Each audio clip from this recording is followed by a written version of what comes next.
good afternoon to all of you. In the today's session, we are going to discuss the introduction to dosage forms. So this is a disclaimer for all of you. Let us see the learning objectives. So upon completion of this module or this chapter, you will be able to define drug, excipient and dosage forms. You will be able to explain need for designing of dosage forms, and you will be able to classify the dosage forms. So let us move towards the introduction to dosage forms. Before dealing with the dosage form, there is a need to understand what is mean by the term drug and what is mean by the excipient.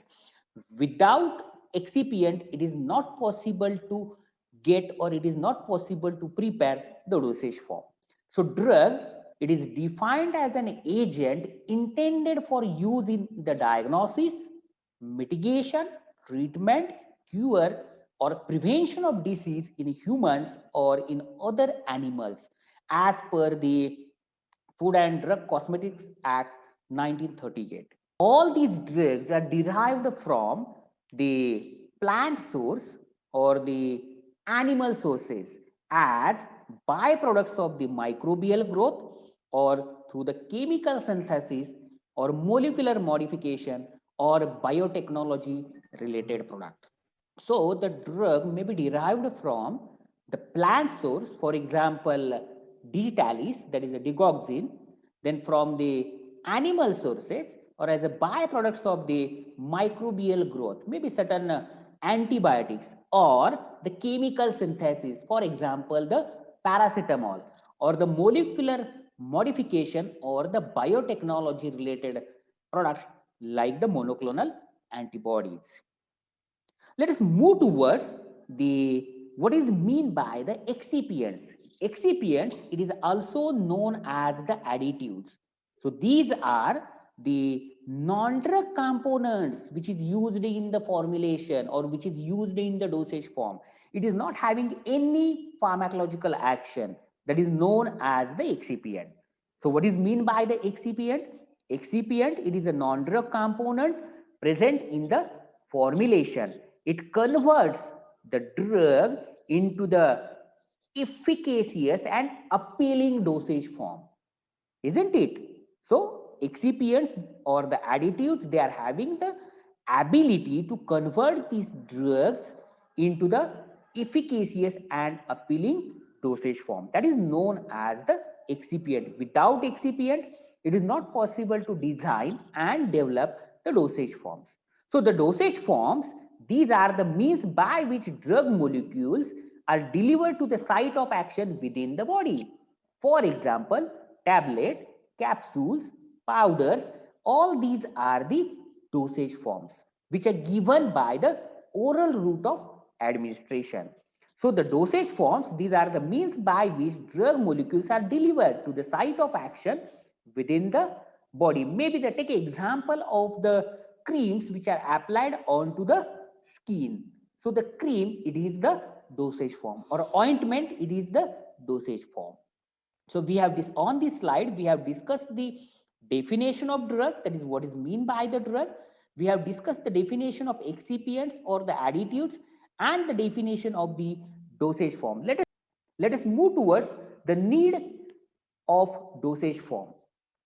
What is the need? Why to convert the drug into the dosage form? Simply you can say the various reasons for converting the drug into the dosage form. Very first reason which is given or the need point, that is to provide the mechanism for the safe and convenient delivery of accurate dosage. Take example of tablet or capsule.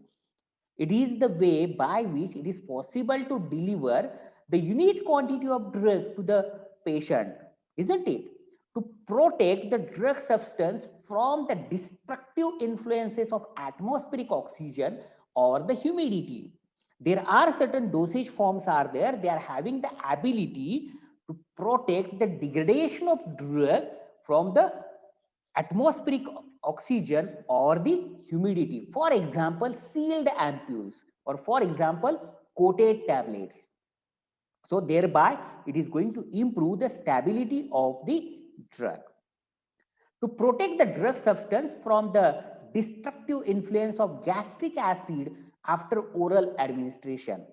When any dosage form which is given by the oral route of administration, for example, take the tablets, it gets exposed to the acidic environment, and all the drugs which are not stable in the acidic environment. So with the help of this the dosage form, it is possible to apply the specific coat which will protect the drug from the acidic environment. So to protect the drug substance from the destructive influence of gastric acid after oral administration, for example, entry coated tablets.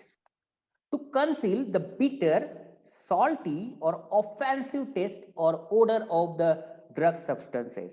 There are certain APIs or drugs are there, they are having the bitter taste or the salty or the offensive taste. Along with they may have the some specific nauseating odor.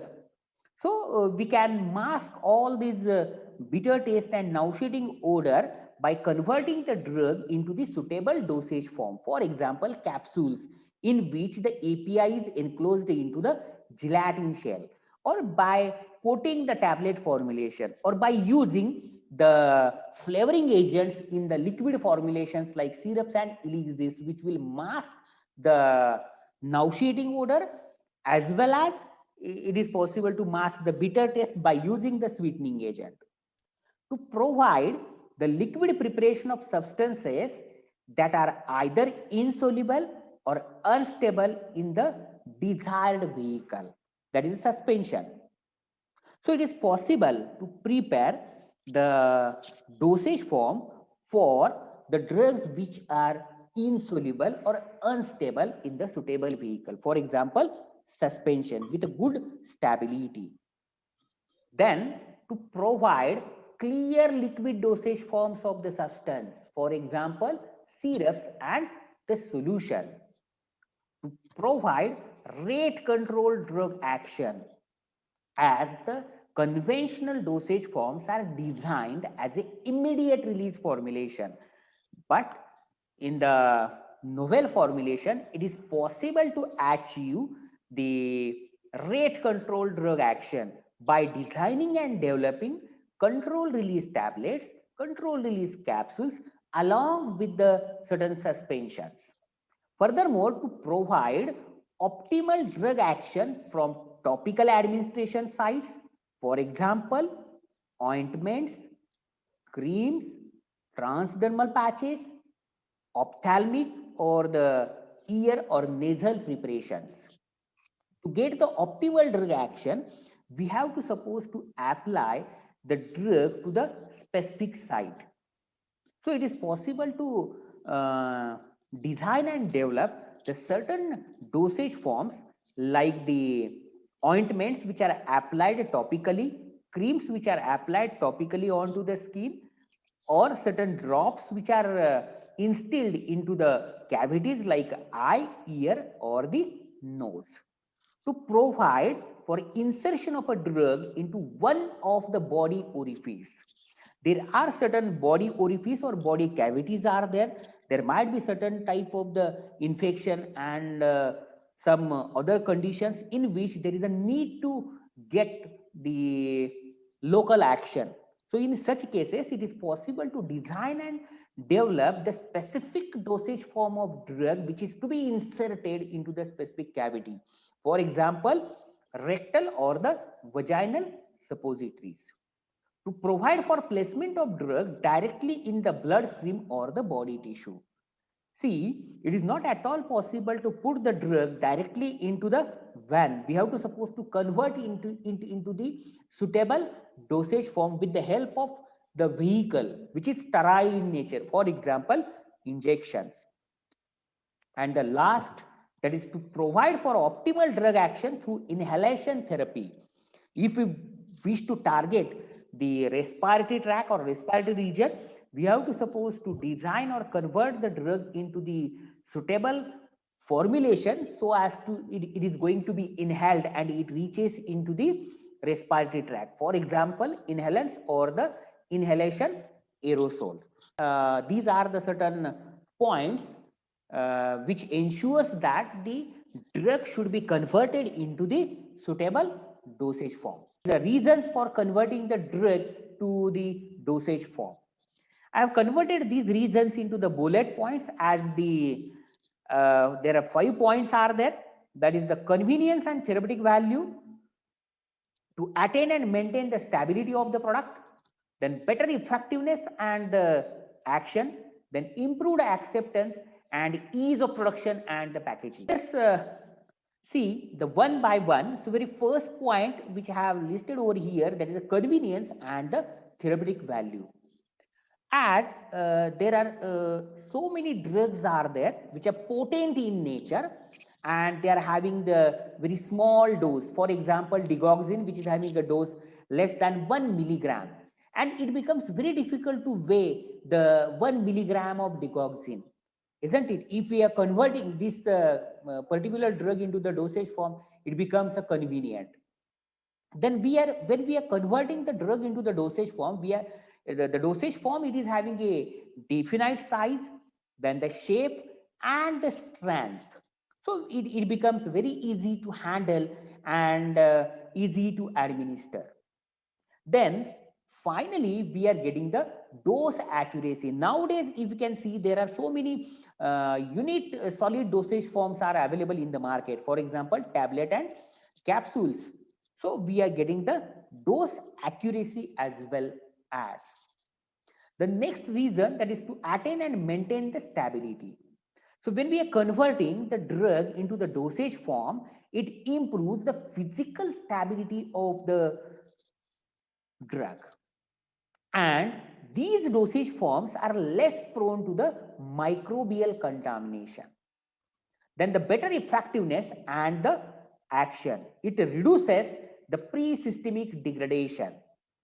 There are certain formulations are there, or take an example of oral route of administration. When the drug is given by the oral route, it reaches to the stomach to small intestine, and furthermore it is going to be absorbed into the bloodstream via liver, that is through hepatic portal vein. Whatever the collected blood through the gastrointestinal tract, it reaches to liver, and in the liver itself there may be the metabolism of the drug, and furthermore the drug, it is going to be distributed into the body.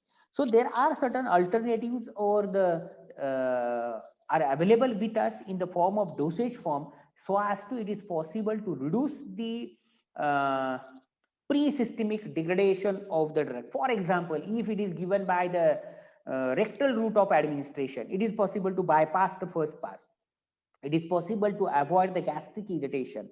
It is possible to minimize the degradation of drug by gastric enzymes. So it reduces the pre-systemic degradation and furthermore minimizes harmful effect of drug on the body. If, say for example, we have designed the delayed release tablet of certain APIs which shows the irritant effect to the gastric mucosa, it becomes a beneficial, right? Then improved acceptance, as it is possible to get the rapid effect in the emergency. For example, the injectables. If we are injecting the formulation directly into the systemic circulation, we will get the rapid effect.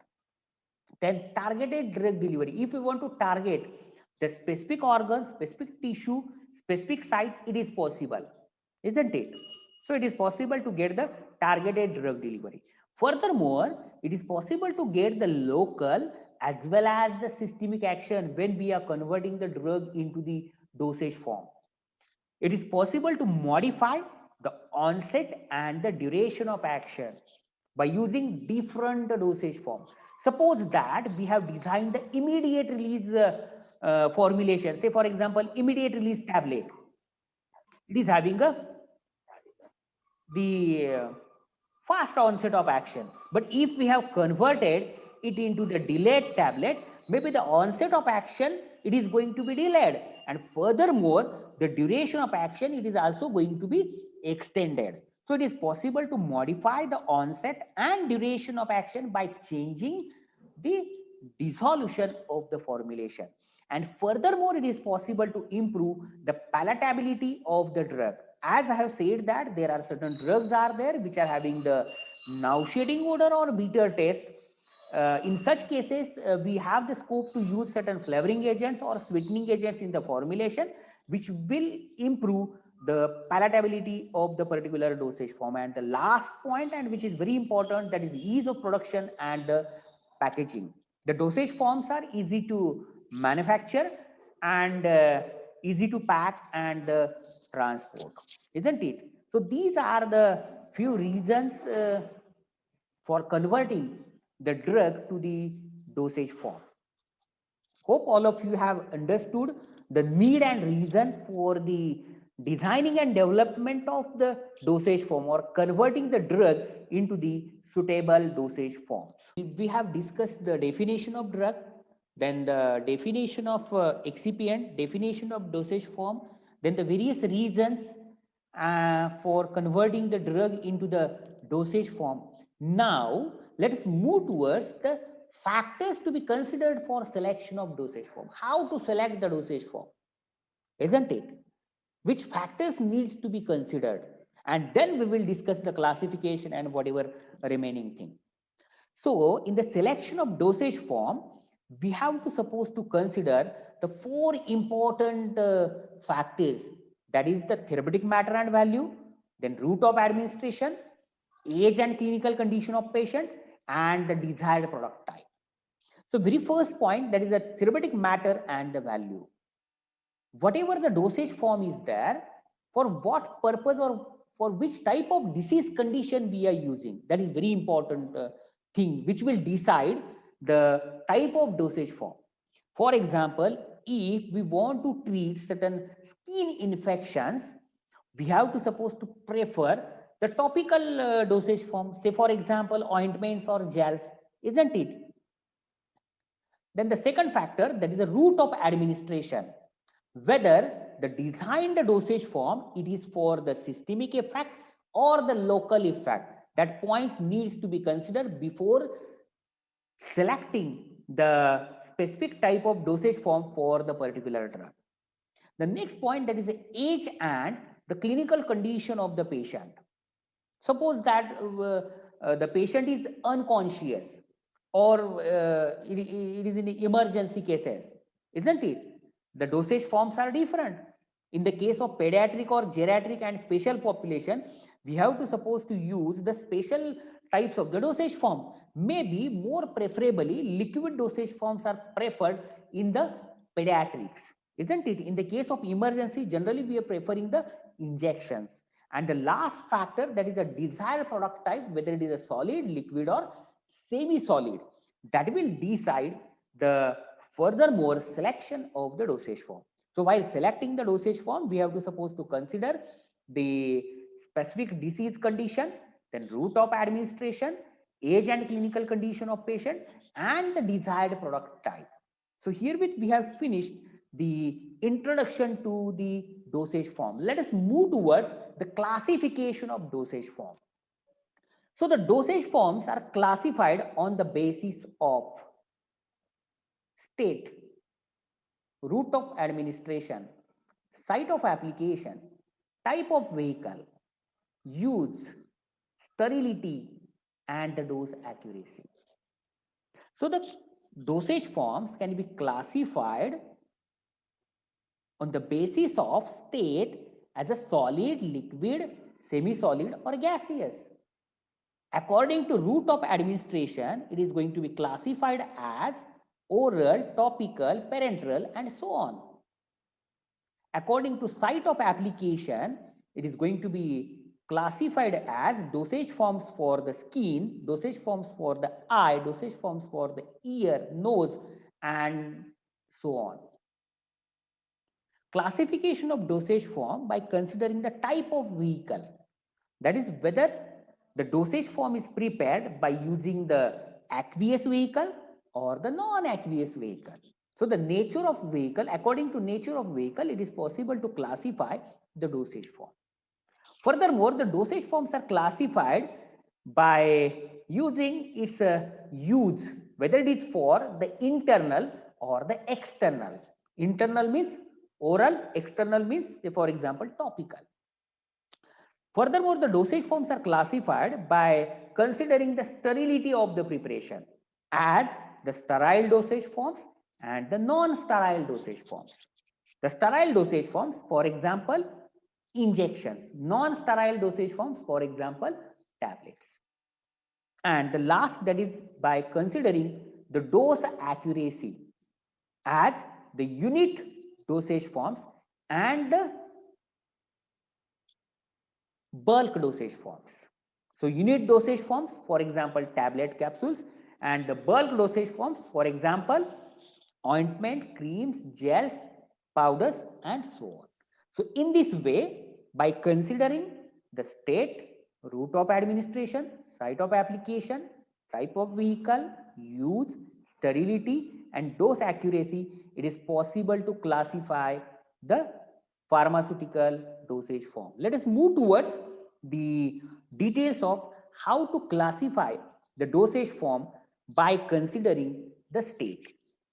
So the based on the state of the formulation, dosage forms are furthermore classified as solid dosage forms, liquid dosage forms, semi-solid dosage forms, and gaseous dosage forms. Solid dosage forms are classified as tablets, capsules, powders, and granules. These are solid in nature. Liquid dosage forms, these are liquid in nature. For example, solutions, suspension, emulsion, syrups, lotions, and liniments.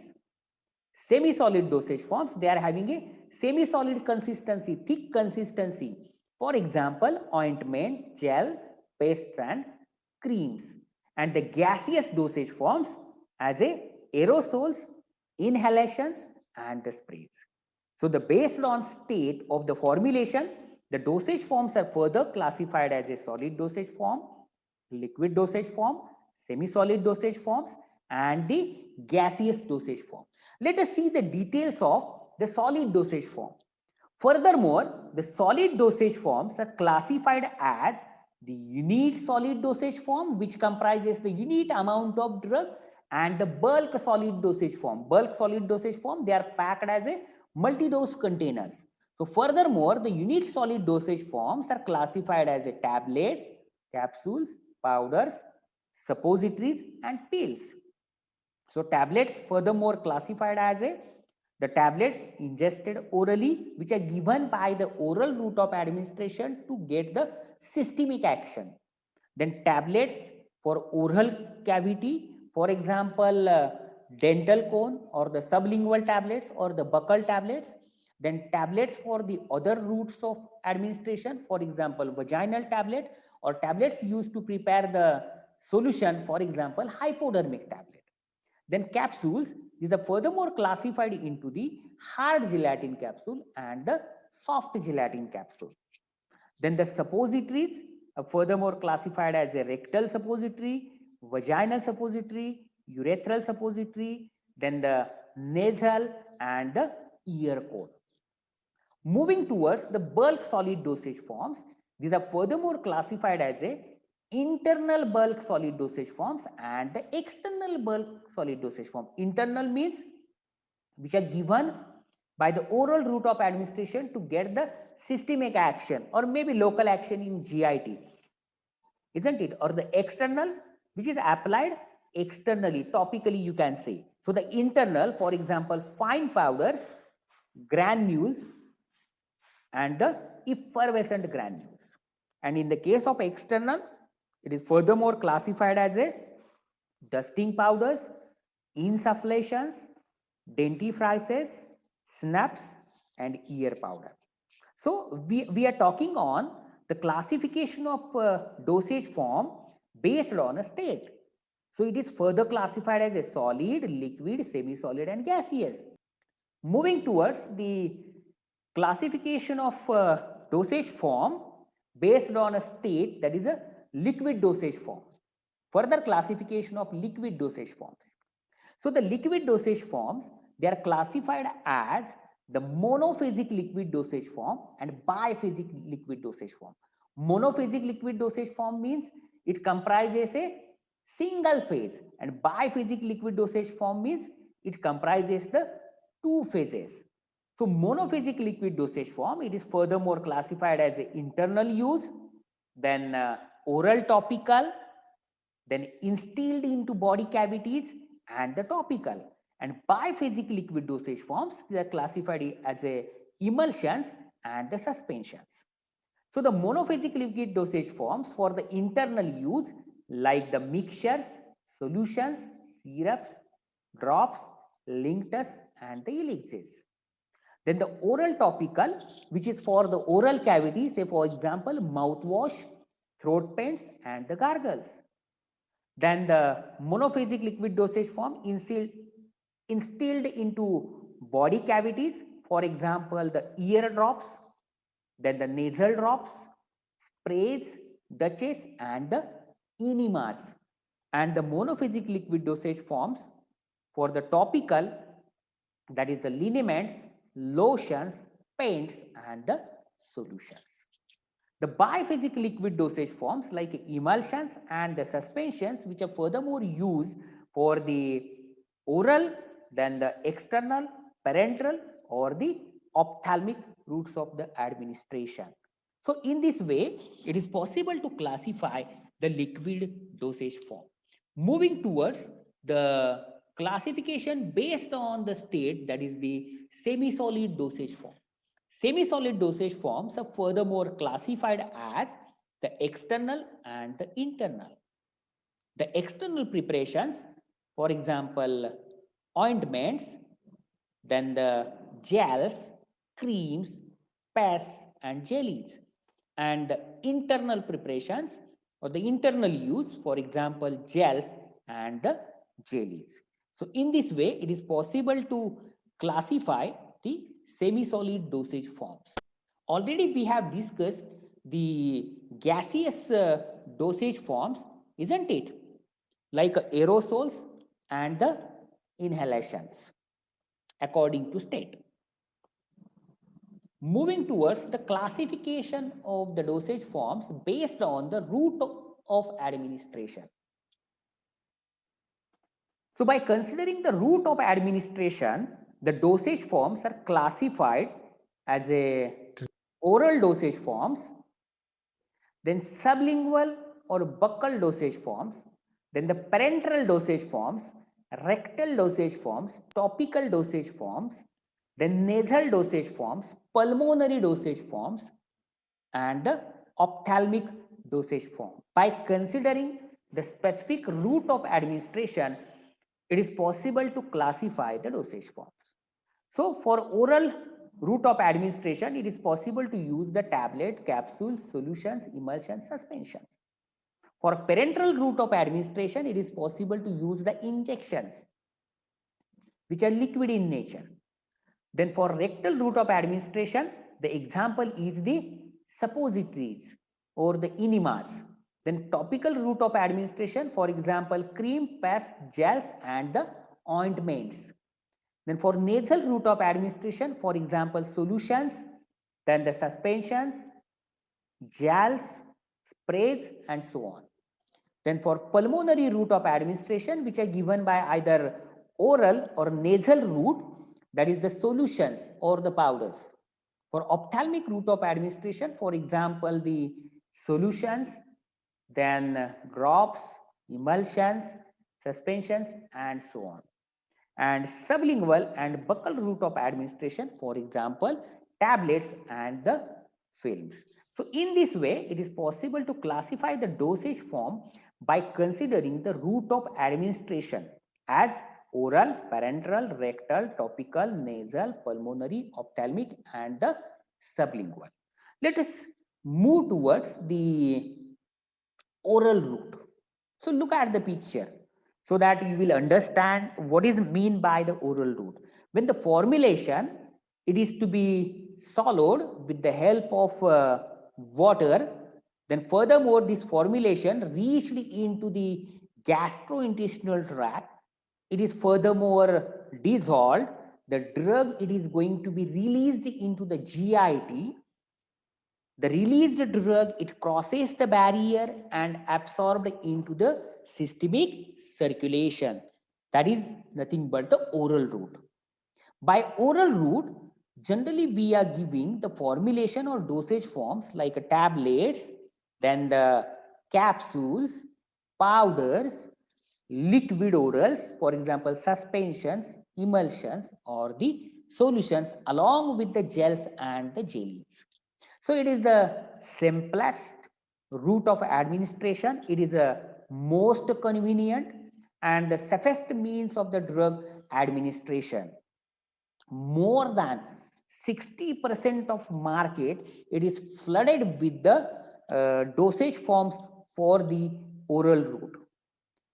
This oral route of administration, it is more specifically used for the systemic action of the drug, but also it is used for the local effects. It is having the certain limitations. That is the, we are getting the slow onset of action when the drug it is given by the oral route of administration, that is the dosage form. Then possibility of the irregular absorption from the gastrointestinal tract, as all of you are aware about the anatomy and physiology of the GIT, and that will decide the absorption of a drug from the gastrointestinal lining. Then fear of choking. In the case of pediatric or geriatric patient, there might be chances of choking due to the dosage form. Then the drug gets exposed to the varying pH and enzymes, and that may lead to the degradation of the drug or API in the gastrointestinal tract, and which minimizes the viability of the product.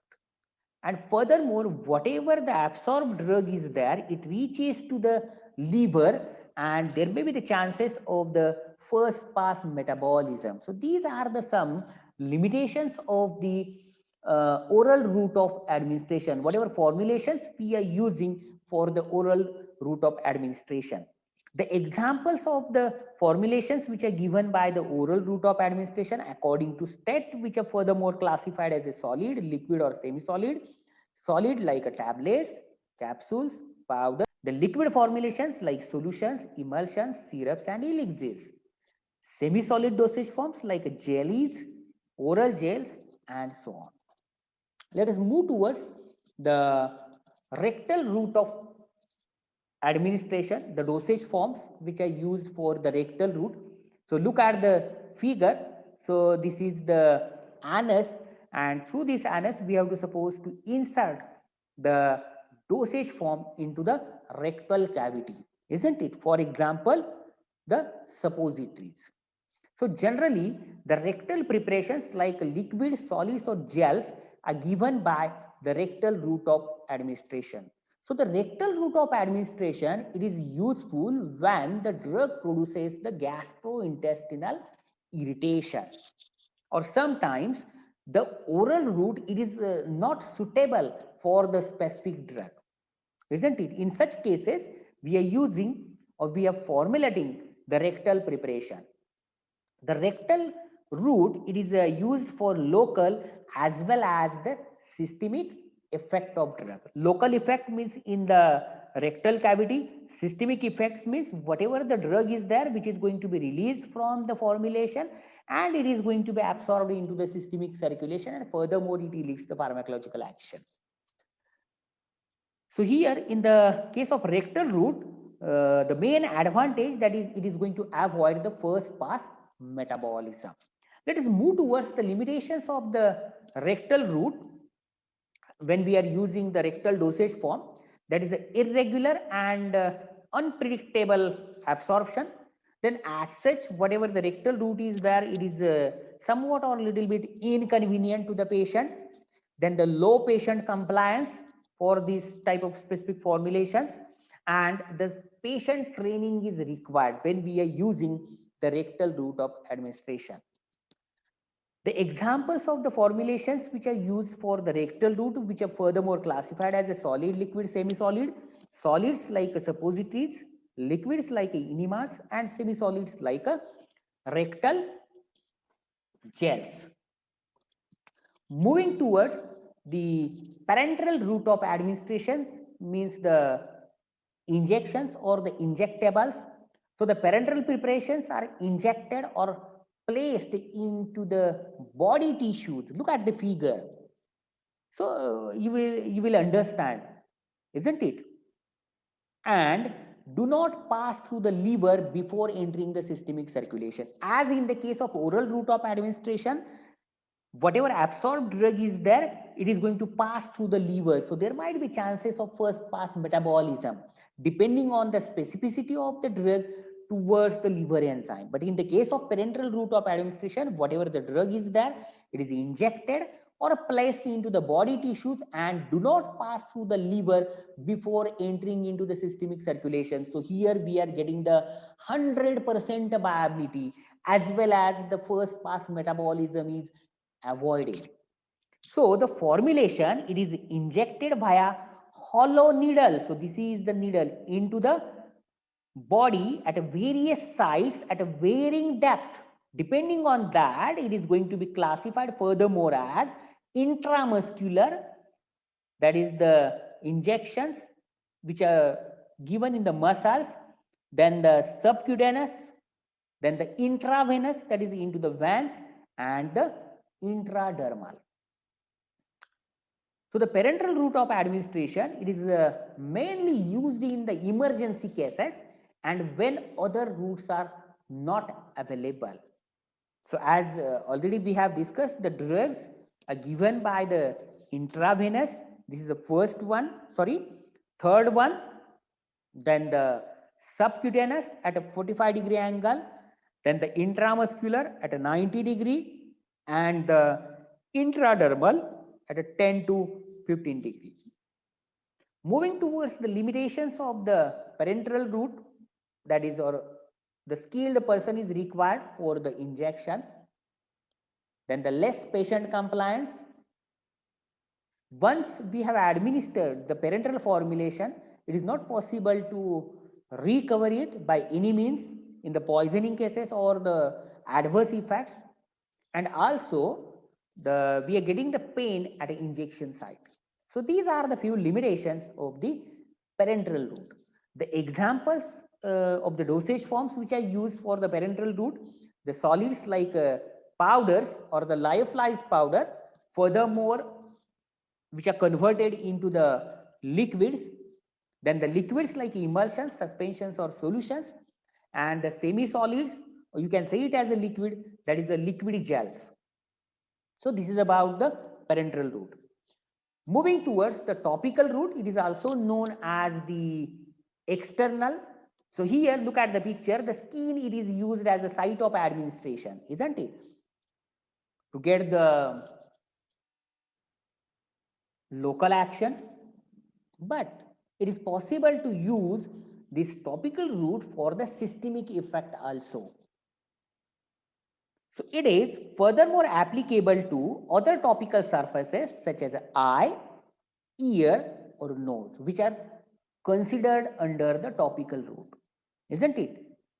As I have said that the skin is used as a site of administration, it is the most commonly used for the local action, but furthermore it is having the ability to produce the systemic effect. It is applicable to other topical surfaces such as the eye, ear and the nose, as it is going to avoid the first pass effect. No skilled person is required to apply the topical type of the dosage form. Moving towards the limitations of the topical dosage form, it may produce irritation after application. There are certain drugs are there which produces the irritation, sometimes difficult to remove from the skin surface if the preparation is oily. There might be chances of staining of the clothes, for example ointments. The examples of the dosage forms which are used for the topical route like dusting powder, that is solids, liquids like solutions, sprays, liniments and lotions, and semi-solids like ointment, gels, creams and paste. So this is about the topical route. Moving towards the sublingual and the buccal route, look at the figure or a picture. So sublingual route, whatever the formulation is there, it is placed under the tongue and buccal, it is placed between the cheeks and gum. So sublingual administration involves the placing the drug under the tongue to dissolve and absorb into the blood through the tissue.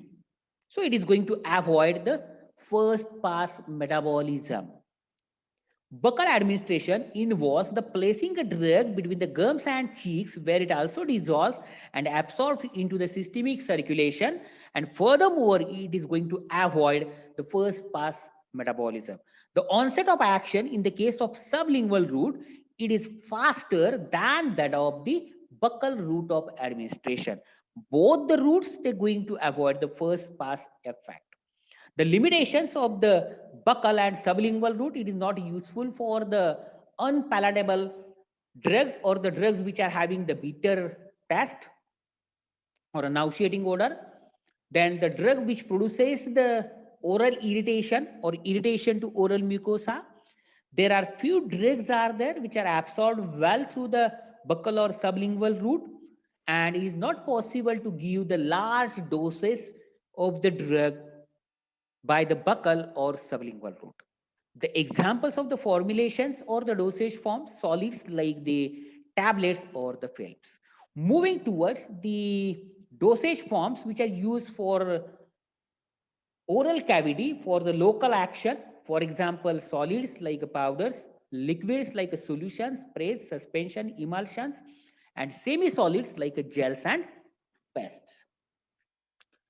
The formulations which are used for the body cavities, look at the figure, very first one, that is an eye for the ophthalmic cavity. Generally, we are using the eye drops, eye ointments, and eye gel. Then for ear, the preparation like a ear drop. Nose, for example, powder, drops, and sprays. And for vagina, like a tablet, solution, and the gels.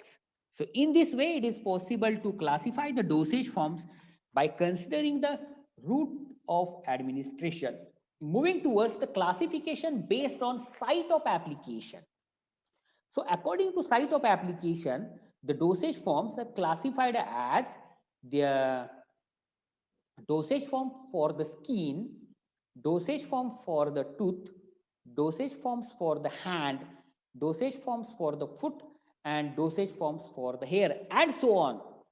So for the skin, for example, powders, for tooth, for example, pastes, for hands, for example, solutions, foot, for example, foot powders, hair, for example, gel. So according to site of application, also it is possible to classify the dosage forms. Moving towards the classification of dosage form based on a type of vehicle. Generally, we are using the aqueous and non-aqueous vehicles to prepare the dosage form. So according to that, the dosage forms are furthermore classified as the aqueous dosage forms or aqueous preparations or the non-aqueous preparations. And furthermore, the classification based on the use of the dosage form, for example, internal or the external.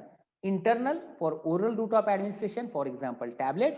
External, for example, skin. The example is the dusting powder. Moving towards the classification of the dosage form based on the sterility. So it is classified as a sterile dosage form and the non-sterile dosage form.